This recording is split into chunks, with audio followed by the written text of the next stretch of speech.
ये बात थी सन 2003 की, जब दुबई के शेख मोहम्मद इब्न राशिद ने समंदर में द वर्ल्ड आइलैंड बनाने की शुरुआत की थी। समंदर में 300 आइलैंड बनाने का ये प्रोजेक्ट दुनिया के नक्शे जैसा बनाया जा रहा था। इसका मकसद इसमें बेहद खूबसूरत और शानदार डिजाइन वाले बड़े बड़े लग्जरी विला, होटल्स और बीच रिजॉर्ट के साथ साथ वो सब कुछ बनाया जाना था। इसका अंदाजा लगाना काफी मुश्किल है। जब प्रोजेक्ट की शुरुआत की जा रही थी तब इस आइलैंड को जन्नत की जमीन का नाम दिया गया था।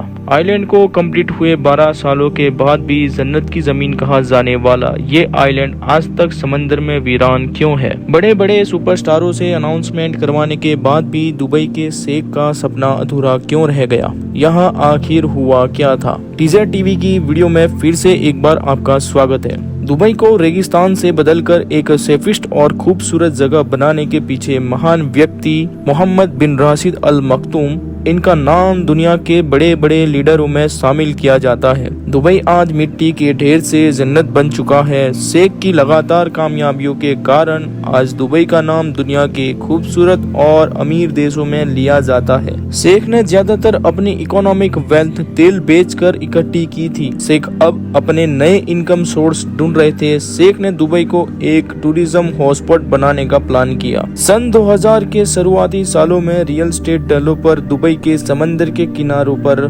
आर्टिफिशियल आइलैंड बनाने की ताकत रखता है। समंदर में प्रॉपर्टी खरीदने की डिमांड आसमानों को छू रही थी। दुबई की प्रॉपर्टी ज्यादातर समंदर की तरफ बढ़ चुकी थी। शेख ने अब पूरी जगह को बदलने का फैसला किया। पाम ट्री की तरह दिखने वाले 3 आर्टिफिशियल आइलैंड बनाने थे। उसके साथ साथ ही द वर्ल्ड आइलैंड अनाउंसमेंट कर दिया गया। सन 2003 में इस प्रोजेक्ट का काम शुरू कर दिया गया था। समंदर के किनारे से 3 किलोमीटर दूर समंदर की खतरनाक लहरों को रोककर बनाया जा रहा था। द वर्ल्ड आइलैंड असल में international actors, royal class businessman के लिए बनाया जा रहा था। छोटे से छोटे आइलैंड की कीमत 112 करोड़ रखी गई थी और बड़े आइलैंडों की कीमत 375 करोड़ रखी गई।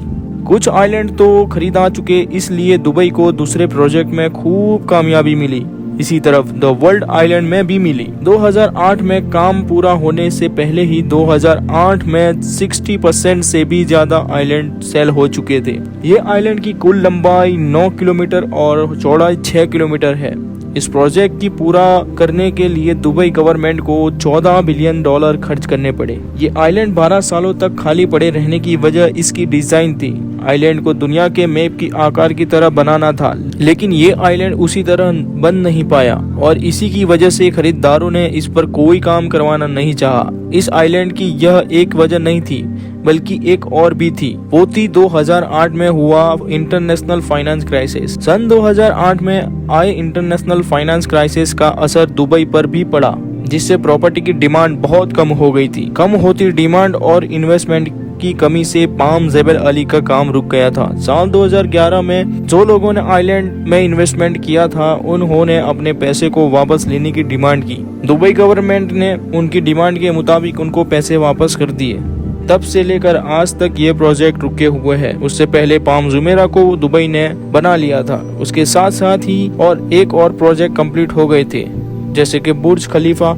हालांकि दुबई में न्यू प्रोजेक्ट में इन्वेस्टमेंट बढ़ गई थी, लेकिन द वर्ल्ड आइलैंड को कोई फायदा नहीं हुआ।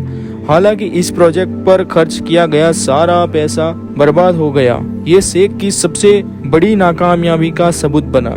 दुबई के शेख अपनी इस नाकामयाबी से अच्छी तरह वाकिफ है और अपनी इस गलतियों को सुधारने के लिए नए प्रोजेक्ट बनाने में लगी है। द वर्ल्ड आइलैंड के स्वीडन आइलैंड में 10 पैलेस, जर्मनी आइलैंड में 32 विला बनाने का काम शुरू कर दिया गया है। एक बात तो क्लियर है कि दुबई ये छोटी मोटी नाकामयाबियों से घबराने वाला नहीं है।